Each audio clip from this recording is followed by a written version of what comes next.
بسم الله الرحمن الرحيم الحمد لله رب العالمين والصلاة والسلام على سيد الأنبياء والمرسلين محمد صلى الله عليه وعلى آله وصحبه وسلم من ويت تعلم وتعليم وتذكر وتذكير ونفع وانتفاع والإفادة والاستفادة ودعوة للهدى ودلالة الخير وحث على التمسك بكتاب الله وسنة رسول الله صلى الله عليه وسلم. سبحان الله والحمد لله ولا إله إلا الله والله أكبر ولا حول ولا قوة إلا بالله العلي العظيم.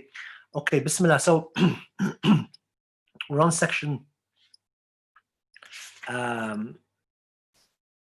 8, and we've spoken about the three things which are purified from being inherently impure.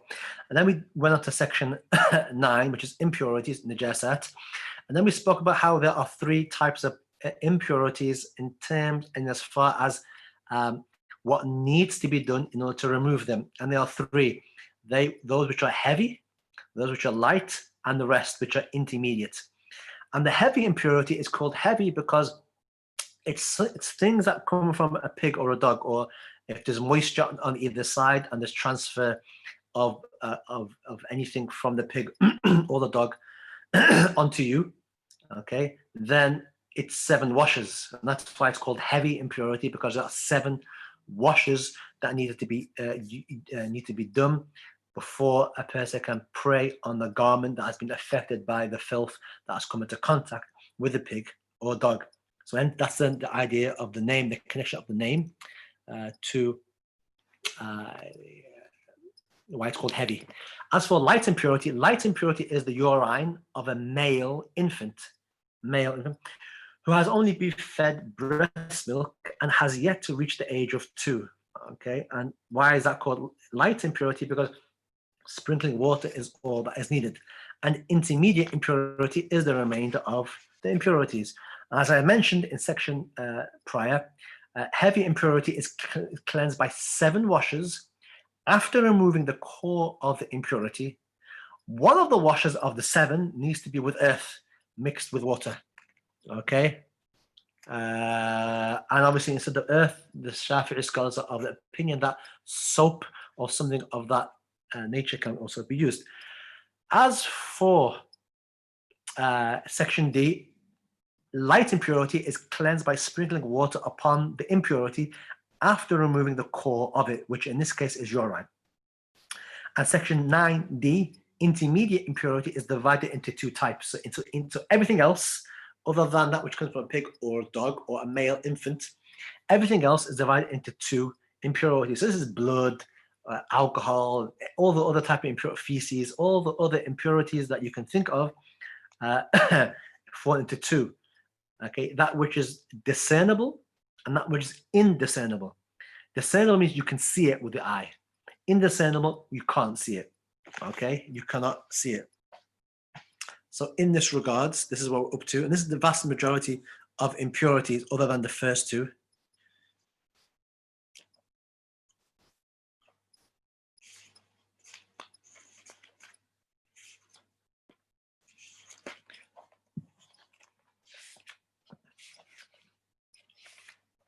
Okay,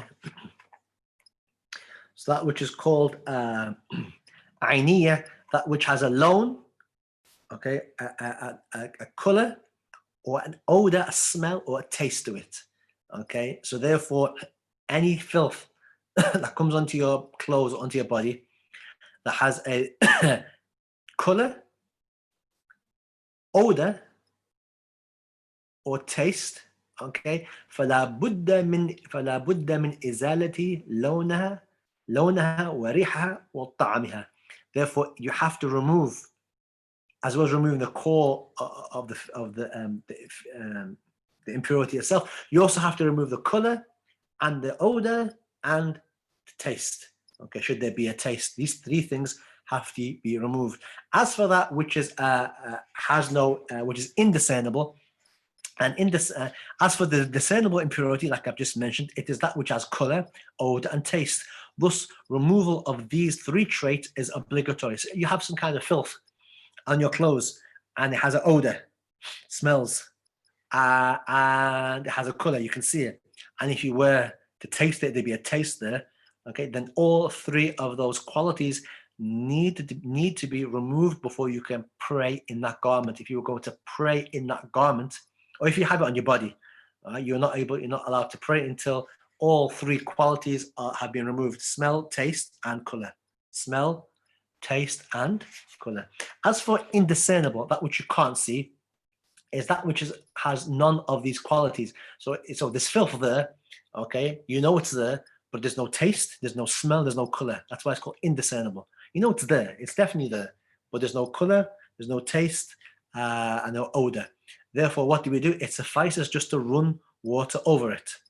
Just run water over it, because there's no color, there's no taste, and there's no odor to remove. But you know that there is filth there. It has come into contact with filth, inshallah. It's a big chapter, this in of itself, inshallah ta'ala. Okay, if there's any questions, obviously you can type them in to the Zoom webinar chat, or you can type them into the YouTube as well, and I'll be looking at them as we go along. I will answer them at the end. Any questions will be answered at the end. Now we're on to a different subject, okay? A subject which is very important, especially so for our sisters, and a subject matter that a lot of people, particularly the females, perhaps do not know enough about, but it's very important, because if you do not know about your menstrual cycle, which is a topic we're going to be going into next, if you do not know when you can't be praying, you might be praying when we shouldn't be praying. It might be haram for you to be praying, and you're praying, or it could be obligatory for you to pray, all right, but you're not praying because you don't know the rules that deal with your menstrual cycle. So it's very important, very important. So we'll deal with section 10, menstruation, al-hayd. The minimum menstruation period is 24 hours, while the 6 or 7 days is the norm. And the maximum legal period is 15 days, including the nights. The minimum purity cycle between two menses is 15 days. The normal is 23 or 24, whilst the maximum legal period has no defined limit. Now I'm going to talk about this in a bit more detail. Obviously, those who are from the sisters listening, this will be very easy to understand. As for the males, it may be a bit more challenging, but I'll try my best to help you understand. So we're dealing with menstrual cycle, the blood or the period blood that comes out of a woman at a particular time and of the month. So the minimum period, okay, that a woman may experience is 24 hours. Yes, that's the minimum. So the minimum a woman could be on their period is 24 hours, a day and a night, which is quite rare, very rare. It doesn't normally happen like that, but should a woman have a period and the conditions are met, there's blood throughout that time period, then that is considered a period, which means that she can't pray, she can't fast, a man cannot have sexual intercourse with her, she cannot enter the mosque, she can't read the Quran, she can't touch the Quran, she can't sit in the mosque, she can't pass through the mosque unless she is certain that nothing will come out. And obviously divorce is also impermissible but still valid. So all of these things cannot be done for when a sister is on her period. More commonly, the normal, the average for a woman to have a period is 6 to 7 days. 6 or 7 days. 6 or 7 days. That's the average period for a woman, give or take some days, depending on environmental considerations and depending on, subhanAllah, even her own mental well-being and stresses, so on and so forth. These can all affect a woman's period. These can all affect a woman's period, inshallah ta'ala. Okay. Now, the ulama mentioned that during the 6 or the 7 days, the blood that comes out within these 6 or 7 days has to be equivalent to 24 hours worth of blood. So if she, for example, when she started her period, let's say in the first day, after the 6 days, there is, 8 hours worth of blood. And then the next day, another 8 hours worth of blood, that's 16. And the next day, 4 hours worth of blood, that's 20. And the next day, 1 hour worth of blood. And the next day, another hour. And the next day, until it's 24 hours worth of blood that comes out. It has to be 24 hours worth of discharge blood in the 6 days or the 7 days, or however many days that she normally averages on. if she has blood during these 6 or 7 days and it is less than 24 hours, then that is not considered to be a period.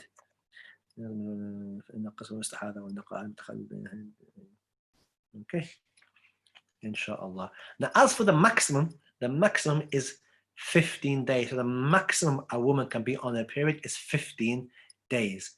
15 days is the maximum a woman can be on her period. Again, the condition has to be that within those 15 days, there has to be a total amount of discharge blood that equals to a day and night. So again, 8 hours, for example, however many hours she has in the first day, add them up, it has to equal to 24 hours worth of blood, which for most sisters that generally is the case. Okay, that's with the minimum period, average period, and the maximum period that a woman can have. The minimum is what? A day and a night, which is very rare. Average 6-7 days, give or take.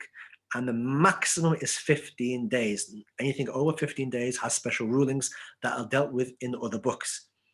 Now, as for purity, now it mentions here that the minimum purity between 2 periods is 15 days. The minimum purity. So let's say a woman has her period, however many days, and it stops. And then 15 days go by. 15 days go by. The next earliest time that a period can come in, okay, and it can be counted as a period is 15 days. So after 15 days, that's the earliest time she can start her next period. After 15 days is the earliest time that she can start her period. So any blood that comes after 15 days, if it has conditions of 24 hours worth of blood, for example, that's considered period, which means she can't pray, she can't fast, she can't do all those things that I mentioned previously. Which means that anything before 15 days, is not considered period blood, generally speaking. It's not considered what?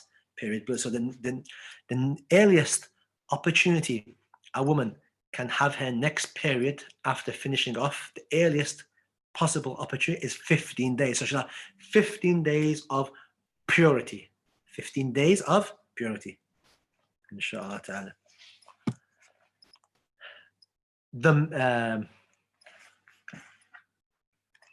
So that would mean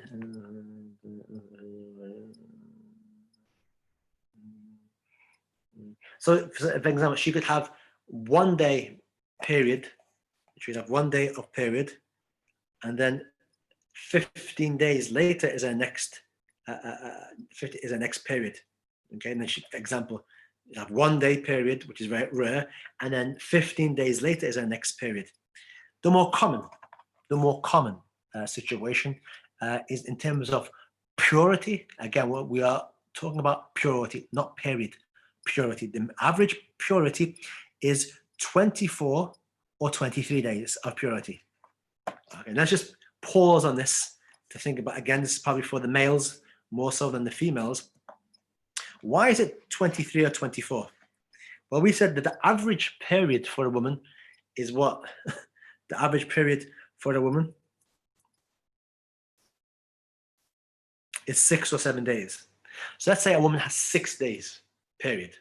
6 days period. And next time that she may possibly see it, okay, is the remainder of the month, which would be what? 24 days. So the average month will have period and purity. Period and purity, which would mean that if a woman has 6 days period blood, all right, then the rest of the month would be what? After 30, and the rest of the month would be 24. So it'd be 24 days of purity, which means for a woman who has 6 days period discharge, the next earliest opportunity that she can have another period is 23 days. Why is that? 6 days period blood, 23 days, after 24 days. Let me check. Forgive me, inshallah. 14 يوما Okay, so if her period was 6 days, her purity would be 24 days. Okay, that's it, right? If her period was 6 days, her purity would be 24 days. Okay, the remainder of the month. Okay, 6 plus 24 is what? 30. 30 days in a month. Whereas if a period was 7 days, all right, of the month, then the rest of the month would be her purity, which would mean the rest of the month would be what? 23 days. Okay, so again, average month would be days of period blood and days of purity. If she has 6 days of period blood, she'll have the rest of the month in which she'll be pure, which will be what? 24 days. If a woman has 7 days, for example, then it's 23 days of purity. Again, the month has period and blood, inshallah. Hopefully that's understood. Any questions, I can answer them at the end, inshallah ta'ala. And whereas the maximum amount of time a woman can be not on her period, a woman can be pure, there's no defined limit. There's no maximum limit to the amount of purity. A woman can in theory have no blood coming out for years and years. There's no maximum, inshallah.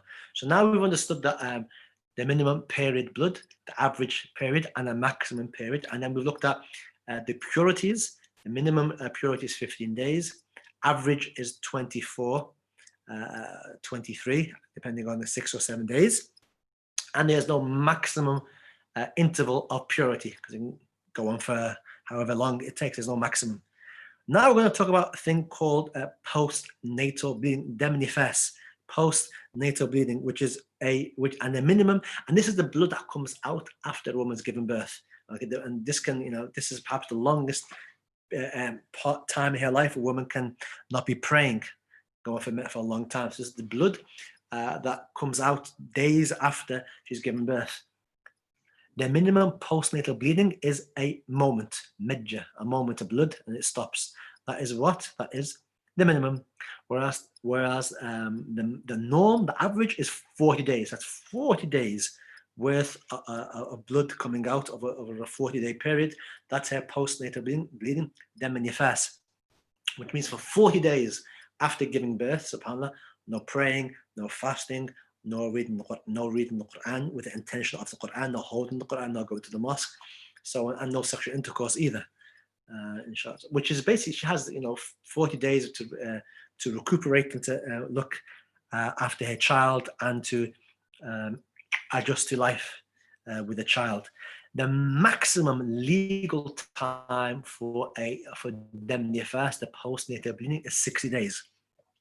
Meaning that any blood over 60 days has its own special set of unique circumstances and unique rulings. But the maximum time a woman can have postnatal bleeding and not be praying or fasting is 60 days. 60 days for postnatal bleeding. Postnatal bleeding is the blood that comes out after a woman has given birth. It's quite a long period of her life, inshallah. Any questions before I move on to the next chapter? Because the next chapter essentially is this prayer. Next chapter is prayer. Any question before I move on? You have the Q&A option there, and I think on YouTube as well, maybe another option there as well. If not, we'll go on, move on to the next part, which is very important, inshallah ta'ala.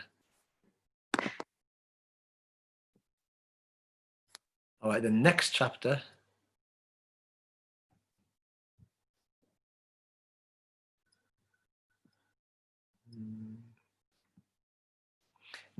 is the chapter on prayer. Okay, excuses for missing the prayer.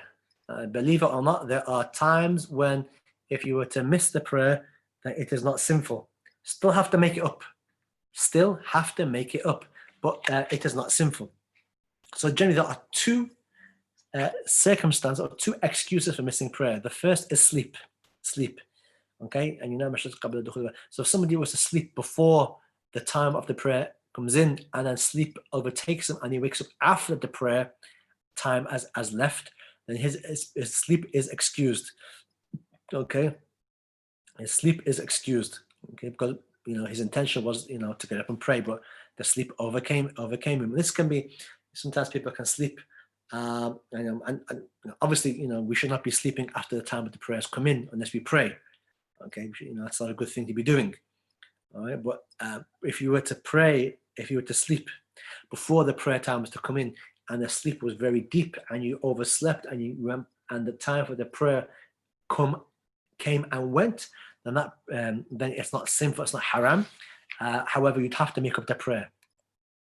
You have to make up the prayer.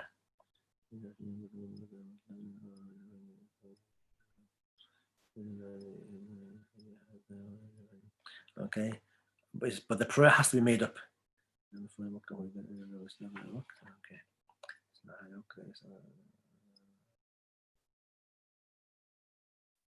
Okay, and the second is forgetfulness. Okay, and the ثاني من الأعذار النسيان, to forget. Now the condition here for forgetting is that the forgetfulness does not come out of doing something which is haram. If you forget to pray out of something which is good, for example, you were studying, you were learning your deen and doing some da'wah, something good, okay, then that you forgetting is excused. You still have to pray, but the fact that you've delayed your prayer, that you've taken the prayer out of its time because of forgetfulness, is not sinful. That's the point here. Forgetfulness is an excuse, i.e. the prayer going out of its time. It is not haram, there's no sin. You still have to make up the prayer, but the forgetfulness has to be because of a praiseworthy thing or something like that is permissible.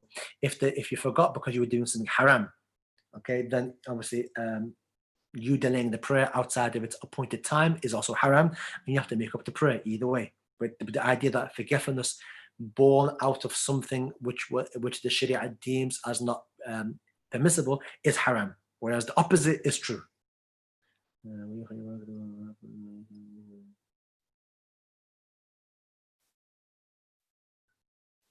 Okay, even if someone was doing something makruh, like playing chess, which in the Shafi'i school is considered makruh, okay, and you forgot to pray, then that is haram. Forget you were sinful for doing that, and the prayer has to be made up immediately.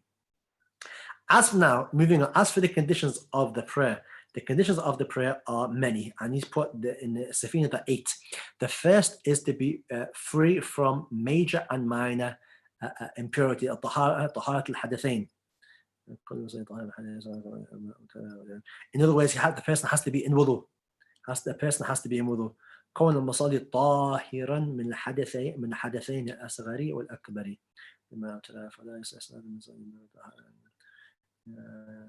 So you cannot pray without wudu or doing tayammum. First condition, the person has to be in wudu. Okay. Second condition, that their body and their clothing and the area in which they are going to be praying on, specifically the parts of the ground or the carpet or wherever they're going to be touching, the parts of the ground that come into contact with them, these areas need to be free from any filth. So your body needs to be free from any filth whatsoever. Your clothes need to be free from any filth, and the ground upon which you are prostrating upon, i.e. the parts of the floor or the carpet that come into contact with your body, those parts, which are 7, need to be free from any impurity. So if you're going to be praying with some alcohol or some blood or some filth or some urine or a dead insect or any of these type of things, you have to make sure that your body is free from those things, and your clothing is also free from those things, and the place upon which you are prostrating upon on the ground is also free from these things as well. If you were to pray with some filth on your body, on your clothes, or on the place upon which you are prostrating upon, your prayer would be invalid. Hence, it's a condition for the validity of the prayer. Inshallah. Next is covering one's awrah. The awrah is called nakedness, covering one's nakedness in the prayer. What are the nakedness? We'll deal with it in a second, but you have to cover the awrah. You cannot pray with your awrah, your nakedness, uncovered in prayer. Inshallah. The next is facing the qibla. And in the Shafi'i school, you have to be facing exactly bang on to the qibla, facing the direction, the jihah of the Kaaba is not sufficient. You have to pray exactly towards the Qibla precisely. And the Shafi'i, in the Hanafi school, they allow for the general direction. And Al-Imam Al-Ghazali, rahimahullah, also has that opinion that you can pray in the general direction, which means that if there's 45, if you were to stand 45 degrees to your right and 45 degrees to your left, okay, for example, as long as the Qibla is anywhere in that region, inshallah, then the prayer would be valid. However, the main and relied upon position in the Shafi'i school that the Qibla, you have to be praying exactly onto the direction of the Qibla, exactly. So if you were to walk in a straight line, you would be standing in front of the Kaaba. Number 5 is the entrance of time. You cannot pray before the entrance of the time. Even if you were to guess, I'm going to pray anyway, and pray, and then you find out the time of the prayer had come in, the prayer is invalid. Why? Because you have to be certain that the time of the prayer has come in. You have to be certain that the time of the prayer has come in. And if you have prayed and you're not certain that the time come in, the prayer is invalid, even if you found out later the time had come in. Number 6, knowledge of the obligatoriness. That the prayer is fard. So therefore, the person has to know that the prayer actually is obligatory. Number 7, أن لا يعتقد فرضا من فروضها سنة. A person should then, the next condition, that a person should not think that one of the obligatory aspects of the prayer is sunnah. If you cast your minds back to wudu, we had a similar situation there. The similar situation there where a person is forgiven for thinking that all the wudu is obligatory, but if a person thought that all the aspects of wudu are sunnah, then his wudu would not be correct. We have something similar playing here, which means that if a person believed that his prayer, all the aspects of his prayer was sunnah, his prayer would not be valid. So a person should not believe that a particular aspect which is obligatory in his prayer, to not believe that that is sunnah. What are the obligatory aspects of the prayer? We're going to talk about in a second. And the last is avoiding all the things that invalidate one's prayer. أن يجتنب المصلي في جميع صلاته كل ما يبطله. Okay, and these things will come. These things will come. The things that invalidate the prayer will come, inshallah. Now, the next part of the book, he talks about the 2 ritual impurities, and we've spoken about this previously. The minor impurity, minor ritual impurity, and major ritual impurity. Hadath al-asghar wa hadath al-akbar. Minor ritual impurity, hadath al-asghar, is a term that is called for is a term that is used for a person who doesn't have wudu. So if a person does not have wudu, he has minor ritual impurity, which is called in Arabic hadath al-asghar. Hadath al-asghar. Okay, and obviously there are certain things he or she can't do until they do wudu. Praying and doing tawaf, so on, and touching the Quran. Okay. Now, hadath al-akbar, major ritual impurity, is that which necessitates the ghusl, which wudu is no longer. So a person who finds himself in one of the 6 situations we mentioned previously, either ejaculation or sexual intercourse, whether they ejaculate or not, male or female, or a period or postnatal bleeding or giving birth, or postnatal bleeding, like I mentioned, and also death. These 6 things put a person into a state which is not called minor ritual impurity. It's not called hadath al-asghar, but it's called hadath al-akbar, major ritual impurity. Why is it called major ritual impurity? Because something major needs to be done. Like what? Like ghusl, a whole shower. Whereas minor ritual impurity, hadath al-asghar, minor ritual impurity, something minor needs to be done in the sense of the effort, which is what? Wudu. Which is what? Wudu. Inshallah ta'ala. Hopefully that's clear. The next section of the book now mentions, goes into breaking down the awrah. So the awrah, the nakedness of a man, whether in or out of prayer, is between the navel and the knee. So if a man is praying, okay, he has to cover his nakedness. What is his nakedness in the Shafi'i school? That which is in between his navel and the knee, between the belly button and the knee, including the belly button and the knee. A person cannot pray with any of that area exposed. So should a person pray with, part of his belly button or below his navel or above his knee is exposed, then the prayer is invalid.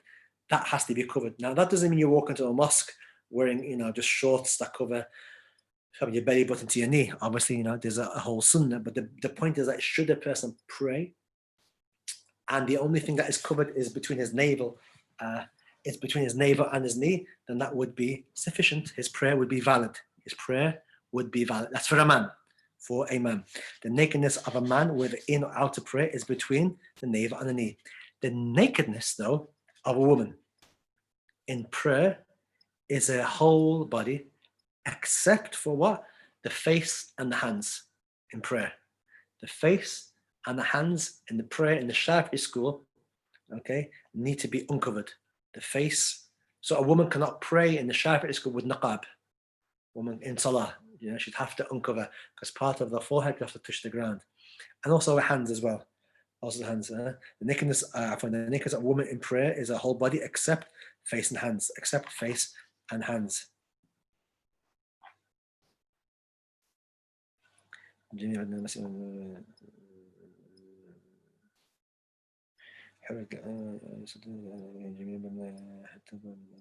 Now, a noticeable thing is in the Shafi'i school, a woman's feet has to be covered. A woman's feet has to be covered.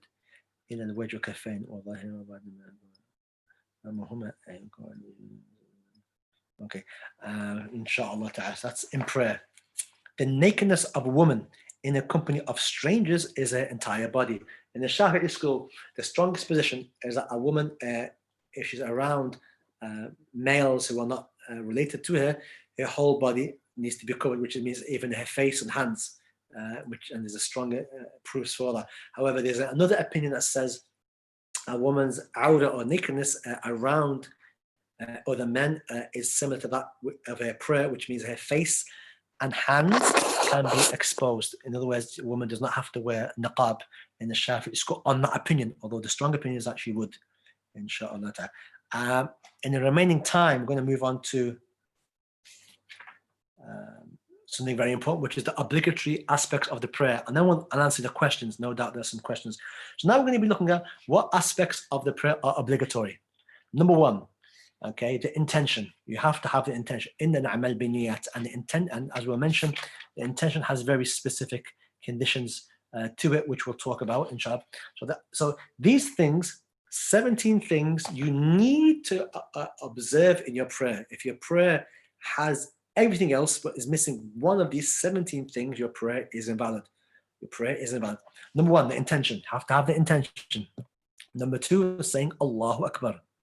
Number three, standing for the one who is able to in a prayer that is obligatory. So the 5 prayers, standing.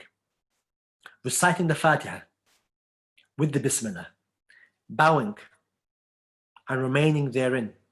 Straightening up and remaining therein. Prostrating twice and remaining therein. Sitting between the 2 prostrations and remaining therein. The last tashahhud, sitting in last tashahhud, sending prayers on the Prophet sallallahu alaihi wa alihi wa sahbihi wasallam, ya Allah, and saying assalamu alaikum wa rahmatullahi, okay, and doing everything in order. These 17 things are obligatory in the prayer. These 17 things are what? Obligatory in the prayer. So the first thing is intention, niyyah. Intention, and there's 3 levels of intention, or 3 categories of intention. One is that one must, if one's praying an obligatory prayer, for example, like we're going to be praying Maghrib soon, one must intend to pray, which in Arabic, usalli, or to pray, and specify the prayer, Maghrib, and specify it is obligatory, fardan. So, usalli, I'm going to pray. Which prayer? Maghrib. And is it obligatory? Yeah. Yes. Usalli, Salat al-Maghrib, fardan. I'm intending to pray the Maghrib prayer, which is obligatory. Okay.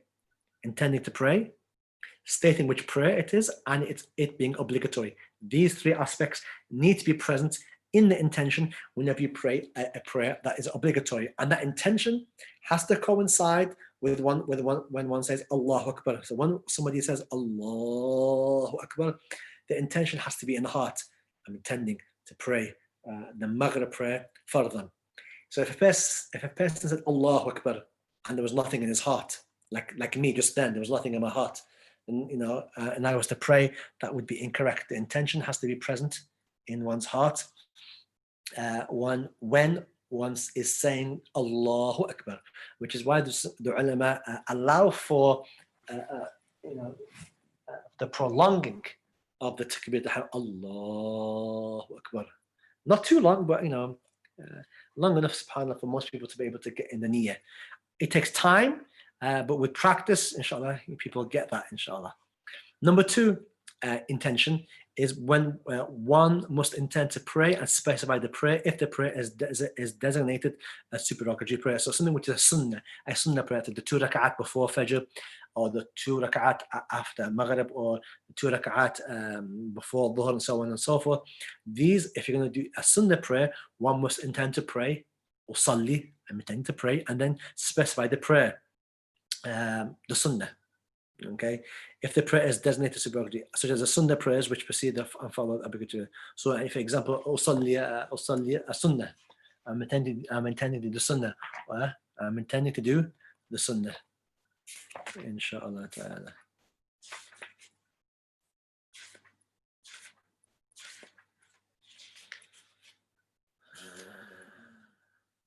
Okay.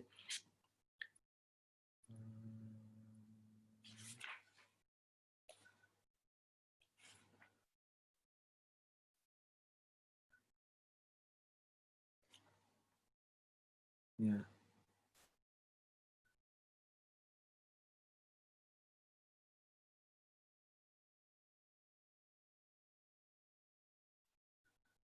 So if it's a sunnah, say usalli, I'm intending to pray the sunnah of dhuhr, or the sunnah of the 2 before dhuhr, or 2 before asr.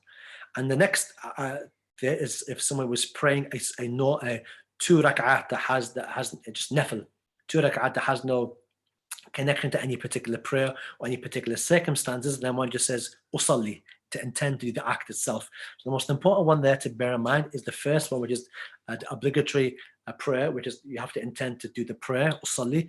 You have to intend also to specify which prayer, the Maghrib, and you also have to intend it being obligatory. So usalli salat al-Maghrib fardan. I intend to pray the Maghrib prayer fardan, obligatory, inshallah ta'ala. We'll stop there because no doubt Maghrib will be coming in shortly and there's probably questions. So let's have a look at the questions, inshallah ta'ala.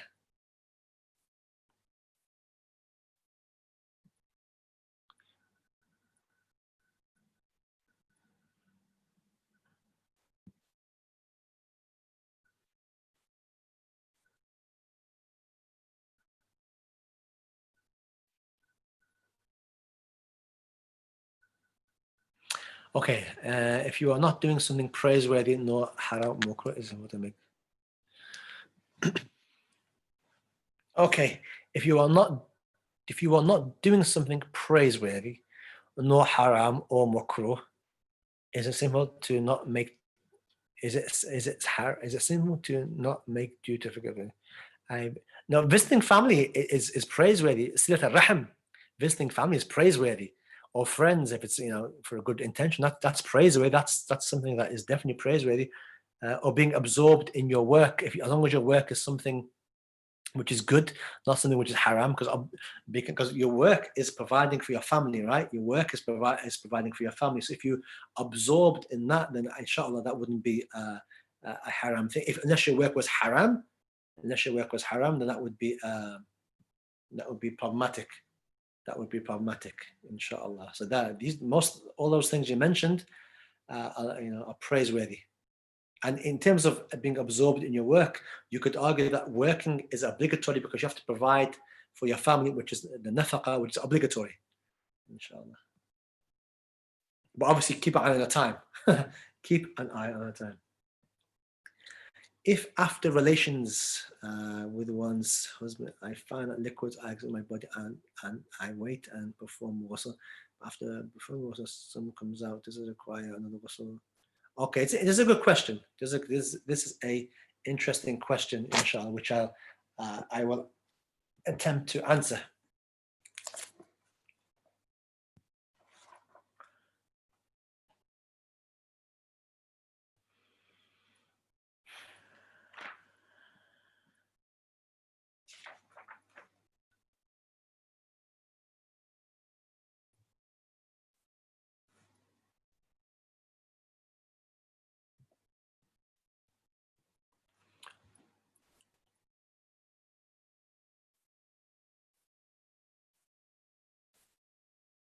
Okay. All right. So I'll attempt to answer this question. So should a husband and wife have relations, and then should the woman, the wife, remain for a period of time before the ghusl, and then she then goes and has a shower. And after the shower, some liquids then come out. The ulama say then this. The ulama say, well, I can,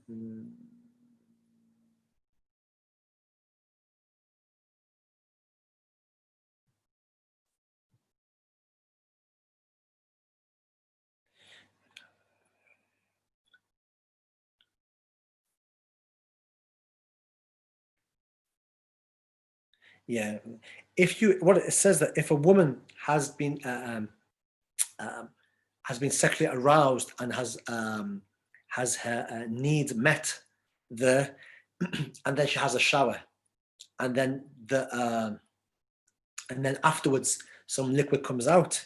Okay, then she has to do the ghusl again. She would have to repeat the ghusl again. She would have to repeat the ghusl again because the likelihood is that both sperms are mixed, hers and her husband's, inshallah. So yeah, you just have to do the ghusl again.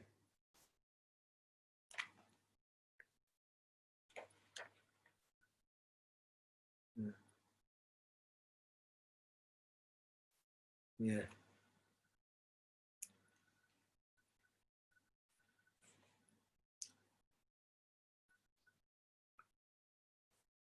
Any other questions?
Mm. So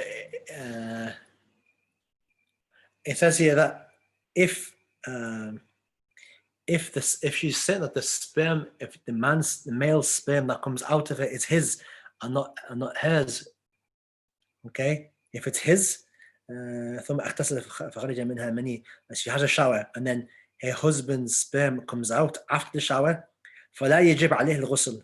It's not obligatory upon her to do the ghusl. However, her wudu is broken. Her wudu is broken. However, when a woman has been sexually satisfied, and then after the shower, a liquid does come out, the likelihood is that that liquid is hers and his mixed in. So therefore, the ghusl would need to be done. I was taught if the liquid is clearly from the, yeah, that's it. Yeah, there we go. That's it. Yeah, I've just said that. Yeah, I was saying that if the liquid is clearly from the male, then another ghusl is not required and the prayer does not need to be made up. Yes, that's true. That's true. Alhamdulillah. Whoever wrote that beat me to it. Inshallah. Okay. Any other questions? Because Maghrib is coming in very quickly, if not already. If you need any more questions, you can reach out to me on Facebook. Reach out to me on Facebook, inshallah ta'ala, or any other social media things that that I have, inshallah. I have a class as well, a spiritual corner, which we're doing the 40 hadith. You're all welcome. Those listening to participate in that, inshallah, same time tomorrow. If there's nothing else, we'll stop there and we'll see you guys next week, inshallah. 29. Anything else? Last chance. Last orders.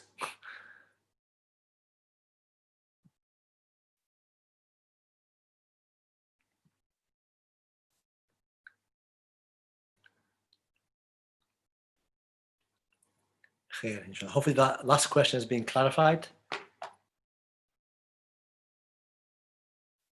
Okay. Okay, someone's mentioned that sperm in English refers only to male reproductive fluid. So what is the female reproductive fluid then?